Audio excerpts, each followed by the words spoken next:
Chilli chicken ಕಬಾಬ್ ತೊಗೊಂಡಿದ್ದೀವಿ ನೋಡಿ. Chilli ಇದೆ, ಚಿಕನ್ ಇದೆ. ಸೊ ಬ್ರೇಕ್ ಮಾಡಿದಂತೂ ಸಿಕ್ಕಾಪಟ್ಟೆ ಸಾಫ್ಟ್ ಆಗಿ ಬ್ರೇಕ್ ಆಗುತ್ತೆ, ಜ್ಯೂಸಿ ಆಗಿದೆ. ಪುದೀನಾ ಚಟ್ನಿ ಜೊತೆ ಡಿಪ್ ಮಾಡ್ಕೊಂಡು ಒಂದು ಬೈಟು. ಕಾಲ ಸೂಪರ್ ಆಗಿದೆ. ತಂದೂರಿ ವೆರೈಟೀಸ್ ಮಾಡಿದ್ದಾರೆ. ಚಿಲ್ಲಿ ಚಿಕನ್ ಕಬಾಬ್ ಅಂತೂ ಖಾರವಾಗಿ ಒಂಥರ ಡಿಫ್ರೆಂಟ್ ಆಗಿ ಚೆನ್ನಾಗಿದೆ. ಫಿಂಗರ್ ಚಿಕನ್ ತೊಗೊಂಡಿದ್ದೀವಿ, ಫುಲ್ ಬೋನ್ಲೆಸ್ ಟ್ರೈ ಮಾಡೋಣ. ಡೀಪ್ ಫ್ರೈ ಮಾಡಿಕೊಟ್ಟಿದ್ದಾರೆ. ಒಂದು ಒಳ್ಳೆ ಫಿಂಗರ್ ಚಿಕನ್ ಅಂತಲೇ ಹೇಳ್ಬೋದು, ಬಟ್ ಇನ್ನೂ ಸೂಪರ್ ಆಗಿದ್ದಾರೆ. ನೆಕ್ಸ್ಟ್ ಲೆವೆಲ್ ಆಗಿರೋದು. Okay, average. ಮಲಾಯ್ ಕಬಾಬು ನೋಡೋಕ್ಕೆ ಒಂಥರ ವೈಟ್ ಇಶ್ ಆಗಿದೆ. ಸೊ ಇಷ್ಟು ನೋಡೋಕೆ ಇದು ನಿಂಬೆನು ಪುದೀನಾ ಚಿಕನ್ ಎಲ್ಲ ಕೊಟ್ಟಿರ್ತಾರೆ. ನಾವು ಹಂಗೆ ಟ್ರೈ ಮಾಡೋಣ. ವಾವ್ ಅಪ್ಪ, ಇದಂತೂ ಮಸ್ಟ್ ಟ್ರೈ ಅಂತಲೇ ಹೇಳಬೇಕು. ಸಿಕ್ಕಾಪಟ್ಟೆ ಜ್ಯೂಸಿಯಾಗಿ ಆ ಮಲಾಯ್ ಫ್ಲೇವರಲ್ಲಿ ತುಂಬಾ ಚೆನ್ನಾಗಿ ಮಾಡಿದ್ದಾರೆ. ಇದಂತೂ ಹೈಲಿ ರೆಕಮೆಂಡೆಡು. ಸಹಕಾರ್ ನಗರ್ ಕಡೆ ಬಂದರೆ ಡೆಫಿನೆಟ್ಲಿ ಮಲಾಯ್ ಚಿಕನ್ ಅಂತೂ ಟ್ರೈ ಮಾಡಲೇಬೇಕು. Finger licking good. ಶೋಳೆ ಕಬಾಬ್ ಅಂತ ಕೊಟ್ಟಿದ್ದಾರೆ. ಓಕೆ, ಶುಂಠಿ ಚಿಕನು, ಓಹೋ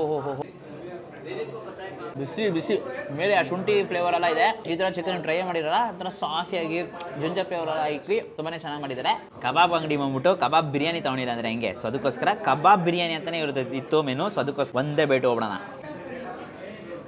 ಬಿರಿಯಾನಿ ಫಿನಿಶ್ ಮಾಡ್ಬೋದು, ಬಟ್ ಸ್ಟಾರ್ಟರ್ಸ್ ಅಂತೂ ಮಲಾಯ್ ಚಿಕನು ಮತ್ತು ginger chicken, chilli chicken kebab ಅಂತೂ ನೆಕ್ಸ್ಟ್ ಲೆವೆಲ್ ಆಗುತ್ತೆ. ಟ್ರೈ ಮಾಡಿ. ಹೋಟೆಲ್ ಹೆಸರು ಶಿವಾಸ್ ಕಬಾಬ್ ಕಾರ್ನರ್ ಅಂತ, ಸಹಕಾರ್ ನಗರದಲ್ಲಿದೆ. HDFC ಬ್ಯಾಂಕ್ ಪಕ್ಕ. Do what you love.